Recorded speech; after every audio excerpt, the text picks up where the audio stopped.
ಅನುಷ್ಕಾ ಮತ್ತು ರಾಘವ್ ಒಂದು ಮಾಲ್ ತಲುಪಿದ್ದರು. ಅನುಷ್ಕಾ ಮಾಲಲ್ಲಿ ಏನು ಕೆಲಸ ನನಗೆ, ಇಲ್ಲಿ ಯಾಕೆ ಬಂದಿದ್ದೀವಿ ಎಂದು ಕೇಳುತ್ತಿದ್ದಳು. ರಾಘವ್ ಮಾತ್ರ ಏನೂ ಮಾತನಾಡದೆ ಸುಮ್ಮನೆ ಅವಳ ಕೈ ಹಿಡಿದು ನಡೆಯುತ್ತಿದ್ದ.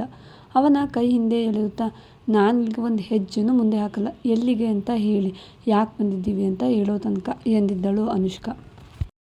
ಅನುಷ್ಕಾಳ ಮಗುವಿನಂತಹ ಆಟ ನೋಡಿ ರಾಘವ್ ಅವಳನ್ನೇ ನೋಡುತ್ತಾ ತನ್ನ ಹುಬ್ಬು ಆರಿಸಿ, ಬರ್ತೀಯಾ ಇಲ್ಲ ಎತ್ಕೊಂಡು ಹೋಗ್ಬೇಕಾ, ಹೇಳು ಬೇಗ ಎಂದು ಅವಳ ಕಡೆಗೆ ಹೆಜ್ಜೆ ಹಾಕಲು, ಎತ್ಕೊಂಡೋದ್ರೂ ಬರಲ್ಲ ಬರಲ್ಲ ಬರಲ್ಲ ಬರಲ್ಲ ಎನ್ನುತ್ತಾ ನಿಂತಲ್ಲಿಂದ ಇನ್ನೆರಡು ಹೆಜ್ಜೆ ಹಿಂದೆ ನಡೆದಳು ಅನುಷ್ಕಾ.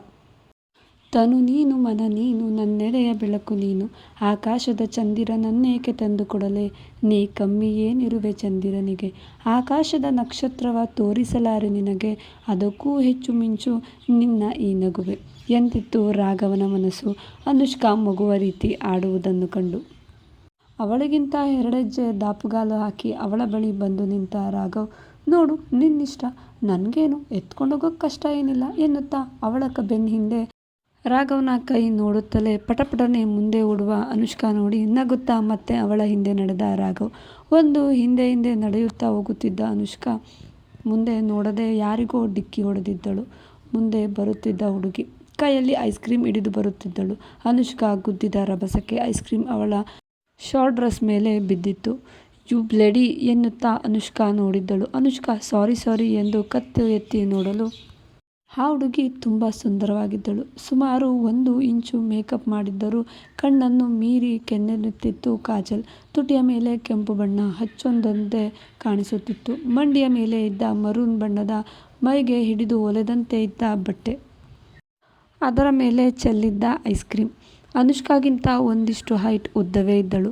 ಸಾರಿ ಸಾರಿ ಎಂದಿದ್ದಳು ಅನುಷ್ಕಾ. ರಾಘವ್ ಹಿಂದೆಯಿಂದ ನಿಂತವನು ಜೂಲಿ ಡಿಸೋಜಾ ಎಂದಿದ್ದ. ಅನುಷ್ಕಾ ಎಲ್ಲೋ ಕೇಳಿದ ಹೆಸರಿನಂತೆ ಅನ್ನಿಸಿ ರಾಘವ್ನನ್ನು ನೋಡಿದಳು. ಅಷ್ಟರಲ್ಲಿ ಜೂಲಿ, ಓ ರಾಘವ್ ರಾಯ್ ಎನ್ನುತ್ತಾ ಮುಂದೆ ಬಂದಳು. ರಾಘವ್, ಎಸ್ ಜೂಲಿ, ರಾಘವ್ ರಾಯ್ ಎಂದ. ಅನುಷ್ಕಾಳ ಬಗಲಿಗೆ ಬಂದು ನಿಂತಿದ್ದ.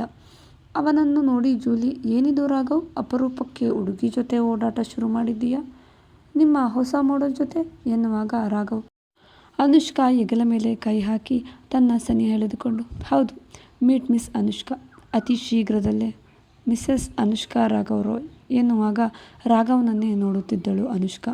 ಏನಿದು ಕನಸ ಎಂದಂತೆ. Julie, what ಎಂದಿದ್ದಳು. ಹೌದು, ನೀನು ಏನು ಕೇಳ್ತಿದ್ದೀಯಾ, ಅದು ನಿಜಾನೇ, ಶಿ ವಾಸ್ ಮೈ ಫಿಯಾನ್ಸಿ ಎಂದನು ಮತ್ತೆ. ಅನುಷ್ಕಾಳಿಗೆ ಇವರಿಬ್ಬರ ಮಾತು ಅರ್ಥ ಆಗುತ್ತಿರಲಿಲ್ಲ. ಹಾಗಾಗಿ ಯಾರು ಮಾತನಾಡುವರೋ ಅವರ ಮುಖ ನೋಡುತ್ತಿದ್ದಳು.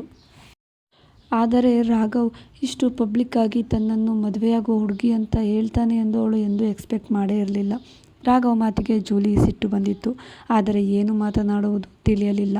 ಅಂಥದ್ದೇನಿದೆ ಈ ನಿನ್ನ ಫಿಯಾನ್ಸಿಯಲ್ಲಿ, ನೀನು ನನ್ನಂಥ ಮೋಸ್ಟ್ ಎಲಿಜಿಬಲ್ ಹುಡುಗಿಯಲ್ಲಿ ಕಾಣಿಸದ್ದು ಎಂದಳು ಸಿಟ್ಟಿನಲ್ಲಿಯೇ. ರಾಘವ್ ವ್ಯಂಗ್ಯವಾಗಿ ನಗುತ್ತಾ, ಎಲ್ಲ ಇದೆ, ಒಳ್ಳೆ ಹೆಂಡತಿ ಗರ್ಲ್ಫ್ರೆಂಡ್ ಆಗೋಕೆ ಬೇಕಿರೋದೆಲ್ಲ ಇದೆ. ನಿನ್ನಂಥ ನಾಚಿಕೆ ಇಲ್ಲದವರ ಬಳಿ ಸರ್ಟಿಫಿಕೇಟ್ ಕೊಡಿಸೋ ಅವಶ್ಯಕತೆ ಇಲ್ಲ. ಇವಳು ಪ್ಯೂರ್ ಗೋಲ್ಡ್ ಎಂದಿದ್ದ ಅವಳನ್ನು ಹಿಡಿದು ಅನುಷ್ಕಾ ಖುಷಿಪಟ್ಟಿದ್ದಳು. ಅವಳಿಗೆ ಅವಳನ್ನು ಎಷ್ಟು ಪ್ರೀತಿಸುವ ಹುಡುಗ ಸಿಕ್ಕಿದ್ದಾನೆ ಎನ್ನುವ ಅರಿವೇ ಇಲ್ಲದಂತೆ ತನ್ನ ಕೈಯನ್ನೇ ಚಿವುಟಿಕೊಳ್ಳುತ್ತಾ ಕನ್ಫರ್ಮ್ ಮಾಡಿಕೊಂಡಿದ್ದಳು. ಜೂಲಿ ತನ್ನ ಹೀಲ್ ಸ್ಲಿಪ್ಪರಲ್ಲಿ ನೆಲಕ್ಕೆ ಗುದ್ದಿ ಮುಂದೆ ಹೋಗಲು ನಡೆಯುವಷ್ಟರಲ್ಲಿ ಕಾಲು ಮಗುಚಿ ಆಯತಪ್ಪಿ ಬೀಳುವಂತನಿಸಿತು. ರಾಘವ್ ಅವಳನ್ನು ನೋಡಿ, ಇಷ್ಟಕ್ಕೆ ಬೀಳುವಂತಾದರೆ ಮುಂದೆ ನನ್ನ ಮದುವೆಯನ್ನು ಬರಬೇಕು, ನೋಡಬೇಕು ಎಂದು ಮುಂದೆ ನಡೆದನು. ಅನುಷ್ಕಾ ಅವನನ್ನೇ ನೋಡುತ್ತಾ ಜೊತೆಯಾಗಿ ನಡೆದಳು. ಅವಳನ್ನು ಜಬರ್ದಸ್ತಿ ಮಾಡಿ ಪ್ರೀತಿಗೆ ಬೀಳಿಸಿಕೊಂಡಿದ್ದರೂ ಹುಚ್ಚನಂತೆ ಪ್ರೀತಿಸುವವನಲ್ಲಾಗಿದ್ದ ರಾಘವ್. ಅನುಷ್ಕಾ ಮತ್ತು ರಾಘವ್ ಒಂದು ಮೂವಿ ಹಾಲ್ಗೆ ಬಂದಿದ್ದರು. ಅನುಷ್ಕಾ, ಇದೇನಿದು ಮೂವಿನಾ, ನಾನು ಬರಲ್ಲಪ್ಪ, ನಾನಂತೂ ಮೂವಿಗೆಲ್ಲ ನೋಡೋಕೆ ನಾನು ನಿಮ್ಮ ಜೊತೆ ಬರಲ್ಲ ಎಂದಳು ಅನುಷ್ಕಾ. ಅನುಷ್ಕಾ ಮಾತಿಗೆ ಅವಳ ಕಡೆ ತಿರುಗಿ ಕೈಕಟ್ಟಿ ನಿಂತ ರಾಘವ್, ಏನು ಯಾವಾಗಲೂ ಮಗು ಥರ ಆಡಲೇಬೇಕಾ, ಈ ಥರ ಹಠ ಮಾಡೋದೇನೋ ನಿನ್ನ ಕೆಲಸ, ಬರ್ತೀಯಾ ಇಲ್ವಾ ಎಂದಳು. ಅನುಷ್ಕಾ, ಮೂವಿಗೆ ನಾನು ಬರಲ್ಲ, ಪ್ಲೀಸ್ ಹೋಗೋಣ ಎನ್ನುತ್ತಾ ಹಿಂದೆ ನಡೆದಳು. ರಾಘವ್ ಅವಳ ಕೈ ಹಿಡಿದು ಹಿಂದೆ ಎಳೆದಿದ್ದ. ಯಾಕೆ, ನಿನಗೆ ಮೂವಿ ನೋಡೋಕೆ ಇಂಟ್ರೆಸ್ಟ್ ಇಲ್ವಾ, ನೀನು ಮೂವಿ ನೋಡಲ್ವಾ ಎಂದ ರಾಘವ್ಗೆ. ಇಲ್ಲ ಹಾಗೇನಿಲ್ಲ, ಬಟ್ ಪ್ಲೀಸ್ ಹೋಗೋಣ ಎನ್ನುವ ಅವಳ ಮುಖದಲ್ಲಿ ಅವಳ ಮನಸ್ಸು ಓದಿದ್ದ ರಾಘವ್ ಅವನ ಕಿವಿಗೆ ಪಿಸಿಧ್ವನಿಯಲ್ಲಿ, ಚಿಂತೆ ಮಾಡಬೇಡ, ನಾನು ನಿನ್ನ ಒಪ್ಪಿಗೆ ಇಲ್ಲದೆ ನಿನಗೆ ಏನೂ ಮಾಡಲ್ಲ ಇಷ್ಟು ದಿನ ಆದರೂ ನೀನು ನಾನೇನು ಅಂತ ಅರ್ಥನೇ ಮಾಡ್ಕೊಂಡಿಲ್ಲ. ಬರೀ ನಿನಗೆ ನೀನೇ ಯೋಚನೆ ಮಾಡಿ ಎಲ್ಲನೂ ತಿಳ್ಕೊಬಿಡ್ತೀಯ. ಜೀವನವಿಡೀ ಬರೀ ಉಲ್ಟಾ ಪಲ್ಟಾ ಯೋಚನೆ ಮಾಡೋ ಥರಲ್ಲೇ ಅರ್ಧ ಕಾಲ ಕಳೆದ್ಬಿಡ್ತೀಯ. ಯೋಚನೆ ಎಲ್ಲ ಮಾಡೋದು ಬಿಟ್ಟು ನಡಿ ಎಂದಿದ್ದ. ಇವಳು ಮನಸ್ಸಿನಲ್ಲಿ ಈ ಮನುಷ್ಯನಿಗೆ ಮನಸ್ಸಲ್ಲಿ ಏನು ಅಂದ್ಕೊಂಡ್ರೂ ಗೊತ್ತಾಗುತ್ತೆ, ಏನು ಮಾತಾಡಲೇಬಾರ್ದು ಎಂದು ಅವನ ಮುಖ ನೋಡಿ ಯಾರು ಈ ಜೂಲಿ ಎಂದಳು.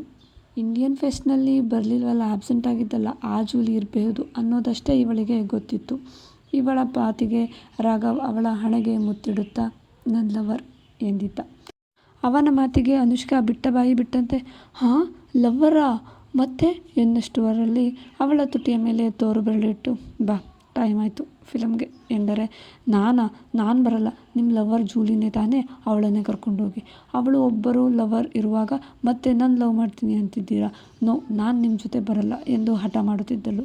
ಅವನು ಮತ್ತೆ ಕೈಕಟ್ಟೆ ಹಾಕಿ ಅವಳನ್ನೇ ನೋಡುತ್ತಾ ನಗುತ್ತಾ ಹೌದಾ ಬರಲ್ಲ, ಯಾಕೆ ಬರಲ್ಲ ಕೇಳುವಷ್ಟರಲ್ಲೇ ಬರಲ್ಲ ಅಂದರೆ ಬರಲ್ಲ, ನಿಮ್ಮ ಜೂಲಿ ಜೊತೆ ಹೋಗಿ ಎಂದು ಹಠ ಮಾಡುತ್ತಾ ಹೊರಡಲು ಅನುಷ್ಕಾಳನ್ನು ಎಳೆದು ತನ್ನ ಹತ್ತಿರಕ್ಕೆ ನಿಲ್ಲಿಸುತ್ತಾ ಹೆಗಲ ಮೇಲೆ ಕೈ ಹಾಕಿ ಅವಳಿಗೆ ನಾನು ಲವರ್, ನನಗೆ ಜೂಲಿ ಲವರ್ ಅಲ್ಲ ಎಂದು ಹಣೆಗೆ ತಟ್ಟಿದ್ದ.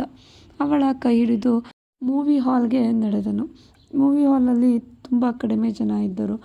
ಅನುಷ್ಕಾ ಮತ್ತು ತನಗೋಸ್ಕರ ಬೇಕಂತಲೇ ಸಪರೇಟ್ ಸೀಟ್ ಬುಕ್ ಮಾಡಿಸಿಕೊಂಡಿದ್ದ ರಾಘವ್.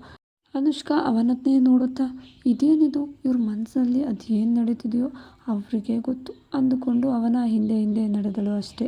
ಇಬ್ಬರು ಫಿಲಮ್ ನೋಡುತ್ತಿದ್ದರು. ರಾಘವ್ ಕೈ ಅನುಷ್ಕಾ ಕೈ ಹಿಡಿದಿತ್ತು. ಇಬ್ಬರು ಕುಳಿತು ಅನುಷ್ಕಾ ಅವನನ್ನೇ ನೋಡುತ್ತಿದ್ದರೆ ರಾಘವ್ ಮಾತ್ರ ಫಿಲಮ್ ಬಿಟ್ಟು ಆ ಕಡೆ ಈ ಕಡೆ ಕಣ್ಣಾಡಿಸುತ್ತಿರಲಿಲ್ಲ. ಎಷ್ಟು ದೊಡ್ಡ ಬಿಸ್ನೆಸ್ ಮ್ಯಾನ್ ಆದರೂ ಫಿಲಮ್ ನೋಡೋಕ್ಕೆ ಟೈಮ್ ಇರುತ್ತಾ? ಈ ಮನುಷ್ಯನೇ ಒಂಥರ ಡಿಫ್ರೆಂಟ್ ಕಣಪ್ಪ. ಕೆಲವ್ರಿಗಂತೂ ಮನೆಗೆ ಅಪ್ಪ ಅಮ್ಮಗೆ ಫೋನ್ ಮಾಡೋಕ್ಕೆ ಟೈಮ್ ಇರಲ್ಲ ಅಂತಾರೆ, ಅನ್ನೋದರಲ್ಲಿ ಅಷ್ಟೊಂದು ಮೀಟಿಂಗ್ಸ್ ಕೆಲಸ ಎಲ್ಲ ಬಿಟ್ಟು ಕೂತಿರೋದು ನೋಡು ಫಿಲಮ್ ನೋಡುತ್ತಾ ಎಂದು ತನ್ನದೇ ಯೋಚನೆಯಲ್ಲಿ ಕಳೆದೋಗಿದ್ದರೆ ರಾಘವ್ ಕಣ್ಣು ಸ್ಕ್ರೀನ್ ಮೇಲೆ ಮಾತ್ರ ಅಡಗಿತ್ತು. ರಾಘವ್ಗೆ ಬಿಸ್ನೆಸ್ ಆಗೋ ಮೊದಲೇ ತನಗೆ ಫಿಲಮ್ ನೋಡುವ ಹುಚ್ಚಿತ್ತು. ಅವನು ತನ್ನ ಎಷ್ಟೇ ಬ್ಯುಸಿಯ ಸಮಯದಲ್ಲಾದರೂ ತಿಂಗಳಿಗೊಂದಾದರೂ ಫಿಲಮ್ ಸಮಯ ಬಿಡುವು ಮಾಡಿಕೊಂಡು ನೋಡುತ್ತಿದ್ದ. ಇಂದು ಅನುಷ್ಕಾ ಜೊತೆ ಬಂದಿದ್ದ ಅಷ್ಟೇ. ಅನುಷ್ಕಾ ಯಾವುದೋ ಯೋಚನೆಯಲ್ಲಿ ತಲ್ಲೀನರಾಗಿರುವುದನ್ನು ನೋಡಿದ ರಾಘವ್ ಅವಳ ಕೈ ಬಿಗಿ ಮಾಡಿದನು. ಅನುಷ್ಕಾ ಅವನನ್ನೇ ನೋಡುತ್ತಾ ಏನು ಎನ್ನುವಳು. ನೀನು ಹೇಳಬೇಕು, ನನ್ನನ್ನೇ ಏನು ಅಂತ ಕೇಳಿದ್ರೆ ಫಿಲಮ್ ನೋಡೋದು ಬಿಟ್ಟು ಎಲ್ಲಿ ಕಳೆದೋಗಿದ್ದೀಯಾ ಎಂದನು ರಾಘವ್. ಅಲ್ಲ, ನೀವು ಇಷ್ಟು ಬ್ಯುಸಿ ಪರ್ಸನ್ ಆದರೂ ಫಿಲಮ್ ನೋಡೋಕೆ ಬಂದಿದ್ದೀರಾ ಅಲ್ವಾ, ನಿಮಗೆ ಅಷ್ಟೊಂದು ಟೈಮ್ ಸಿಗುತ್ತಾ ಎಂದಳು ಅನುಷ್ಕಾ ಅವಳ ಮೂಗನ್ನು ತಟ್ಟುತ್ತಾ. ನಾವು ಎಷ್ಟೇ ಬಿಸ್ನೆಸ್ ಮ್ಯಾನ್ ಆದರೂ ಎಷ್ಟೇ ದೊಡ್ಡ ಕೆಲಸ ಇದ್ದರೂ ನಮಗಾಗಿ ನಮ್ಮವ್ರಿಗಾಗಿ ಬದುಕಬೇಕು ಅಲ್ವಾ. ನಾವು ಎಷ್ಟು ಬ್ಯುಸಿ ಇದ್ದರೂ ನಮ್ಮ ಖುಷಿಗೋಸ್ಕರ ನಾವು ಟೈಮ್ ಕೊಡಬೇಕು. ಇಲ್ಲ ಅಂದರೆ ನಾವು ಬ್ಯುಸಿ ಇದ್ದರೂ ಏನು ಪ್ರಯೋಜನ? ನಮಗಾಗಿ ನಮ್ಮವ್ರಿಗಾಗಿ ಟೈಮ್ ಇಲ್ಲದ ಮೇಲೆ ಆ ಕೆಲಸ ಮಾಡಿ ಏನು ಪ್ರಯೋಜನ? ನಾವು ದುಡಿಯೋದೇನಕ್ಕೆ? ನಮ್ಮ ಖುಷಿಗಾಗಿ ಅಲ್ವಾ. ನಾವು ದುಡಿಯೋದು ನಮಗೆ ಖುಷಿ ಕೊಡೋಕ್ಕೆ ಆಗ್ತಾ ಇಲ್ಲ ಅದರಿಂದ ಅಂದರೆ ಆ ದುಡಿಮೆ ಇದ್ದರೂ ಒಂದೇ ಇಲ್ದಿದ್ರೂ ಒಂದೇ ಅಲ್ವಾ ಎನ್ನದನು ಅನುಷ್ಕಾಳನ್ನೇ ನೋಡಿ. ಅನುಷ್ಕಾಗೂ ಅವನು ಹೇಳುತ್ತಿರುವ ಪಾಯಿಂಟ್ ಸರಿ ಅನಿಸಿತ್ತು. ಅವನನ್ನೇ ನೋಡುತ್ತಾ ನಿಮಗೆ ಇನ್ನೇನು ಖುಷಿ ಕೊಡುತ್ತೆ ಎಂದು ಕೇಳಿದಳು ಕುತೂಹಲದಿ. ನನಗಾ ಎಂದು ಯೋಚಿಸಿದ ರಾಘವ್. ಕೆಲಸ, ಫ್ರೀ ಸಿಕ್ಕಾಗ ಫಿಲ್ಮ್ ನೋಡೋದು, ನನ್ನ ತಂಗಿ ನನ್ನ ತಮ್ಮ ಎಂದವನು ಮತ್ತೆ ನಿಮ್ಮೆಲ್ಲನ ಧ್ವನಿಯಲ್ಲಿ ನಿನಗೆ ಗೊತ್ತಾ, ಇತ್ತೀಚೆಗೆ ಇವೆಲ್ಲಕ್ಕೂ ಮೀರಿದ ಖುಷಿ ಹೊಂದಿದೆ ಎಂದಿದ್ದ. ಅನುಷ್ಕಾ ಮತ್ತಷ್ಟು ಆಶ್ಚರ್ಯದಿ ಏನಿರ್ಬೋದು ಅದಕ್ಕೂ ಖುಷಿ ಕೊಡೋ ಅಂಥದ್ದು ಎಂದು ಕೇಳಿದಾಗ ಹೇಳ ಎಂದನು ಕಣ್ಣುಬ್ಬು ಆಡಿಸಿ. ಅನುಷ್ಕಾ ಎಂದಿದ್ದಳು. ನೀನು ಎಂದಿದ್ದ ರಾಘವ್. ಅನುಷ್ಕಾ ಕುಳಿತಲ್ಲೇ ಮಂಜಿನಂತೆ ಮಂಜಾಗಿದ್ದಳು. ಅವಳ ದೇಹದ ರಕ್ತ ಸಂಚಾರವೇ ಉಲ್ಟಾ ಹರಿಯುವಂತೆ ಅನಿಸುತ್ತಿತ್ತು. ಅವಳು ಸಣ್ಣ ಮಗುವಿನಾಗ ಇದ್ದಾಗ ಕಂಡಿದ್ದಂತಹ ಕನಸಿನ ರಾಜಕುಮಾರನಂತೆ ಅನಿಸುತ್ತಿತ್ತು ರಾಘವ್. ಹೇಗೆ ಇಷ್ಟೊಂದು ಪ್ರೀತಿ ಮಾಡೋಕ್ಕೆ ಸಾಧ್ಯ ಒಂದು ಹುಡುಗಿನ ಅಂತ ಅವಳ ಮನಸ್ಸು ಅವಳಿಗೆ ಕೂಗಿ ಹೇಳುತ್ತಿತ್ತು. ರಾಘವ್ ಅವಳನ್ನೇ ದಿಗ್ಭ್ರಾಂತರಾಗಿ ಕುಳಿತಿರುವುದನ್ನೇ ನೋಡುತ್ತಾ ನಗುತ್ತಿದ್ದ. ಇಬ್ಬರು ಫಿಲ್ಮ್ ಮುಗಿಸಿ ಆಫೀಸ್ಗೆ ಹೊರಟರು. ಅನುಷ್ಕಾ ರಾಘವ್ ಮಾತಿಂದ ತನ್ನನ್ನೇ ಕಳೆದುಕೊಳ್ಳುವಷ್ಟು ಮುಳುಗಿ ಹೋಗಿದ್ದಳು. ಒಬ್ಬ ಇಷ್ಟು ದೊಡ್ಡ ವ್ಯಕ್ತಿ ಒಂದು ಸಿಂಪಲ್ ಹುಡುಗಿಗೋಸ್ಕರ ಇಷ್ಟೆಲ್ಲ ತನ್ನ ಟೈಮ್ ಸ್ಪೆಂಡ್ ಮಾಡೋಕ್ಕೆ ರೆಡಿ ಇದ್ದಾನಲ್ಲ ಎಂದು. ಮತ್ತು ಅವನ ಒಂದೊಂದು ಮಾತು ಅವಳಿಗೆ ಗುನುಗುತ್ತಿತ್ತು. ರಾಘವ್ ತನ್ನ ಚೇಂಬರ್ಗೆ ಹೋಗಿ ಡ್ರೆಸ್ ಡಿಸೈನರ್ ಕರೆಸಿ ಪಾರ್ಟಿಗೆ ಅವನಿಗೆ ಆಕರ್ಷ್ ಮತ್ತು ಅನುಷ್ಕಾಗೆ ಡ್ರೆಸ್ ಡಿಸೈನ್ ಮಾಡುವಂತೆ ಹೇಳಿದ್ದ. ಮತ್ತು ಎಲ್ಲ ಡ್ರೆಸ್ ಮೇಲೂ ತನ್ನ ರಾಯ್ ಗ್ರೂಪ್ ಆಫ್ ಡಿಸೈನಿಂಗ್ ಹೌಸ್ನ ಲೋಗೋ ಇರಬೇಕು ಎಂದಿದ್ದ. ಮತ್ತು ಅನುಷ್ಕಾ ಹಾಗೂ ಅವನ dress same pattern with same colour combination ಇರುವಂತಹ ಪಿಂಕ್ ಮತ್ತು ಸ್ಕೈ ಬ್ಲೂ ಕಾಂಬಿನೇಷನ್ ಇರುವಂತೆ ಹೇಳಿದ್ದ. ಅವನ ಮನಸ್ಸಿನಲ್ಲಿಯೇ ಇನ್ನು 3 ಡೇಸ್ ಅಷ್ಟೇ ಅಫಿಷಿಯಲ್ ಆಗಿ ನಾನು ನಿನ್ನ ಲೈಫ್ ಪಾರ್ಟ್ನರ್ ಎಂದು ಅನೌನ್ಸ್ ಮಾಡ್ತೀನಿ. It will be big surprise to you ಎಂದು ಸ್ಮೈಲ್ ಮಾಡಿ ಅವಳನ್ನೇ ನೆನೆಯುತ್ತಾ ಕುಳಿತಿದ್ದ. ಮುಂದೆ ಏನಾಗಬಹುದು ನಿರೀಕ್ಷಿಸಿ. ಇಂತಿ ನಿಮ್ಮ ಪ್ರೀತಿಯ ನಗುಮುಖದೊಂದಿಗೆ ಪ್ರೇಮ ಕಥೆ ನಿಮ್ಮ ಜೊತೆ ವಿತ್ ಕನ್ನಡತಿ. ಈ ಕಥೆ ನಿಮಗೆ ಇಷ್ಟವಾದರೆ ಒಂದು ಲೈಕ್ ಮಾಡಿ ಮತ್ತು ಚಾನಲನ್ನು ಸಬ್ಸ್ಕ್ರೈಬ್ ಮಾಡೋದನ್ನು ಮರಿಬೇಡಿ. Thank you.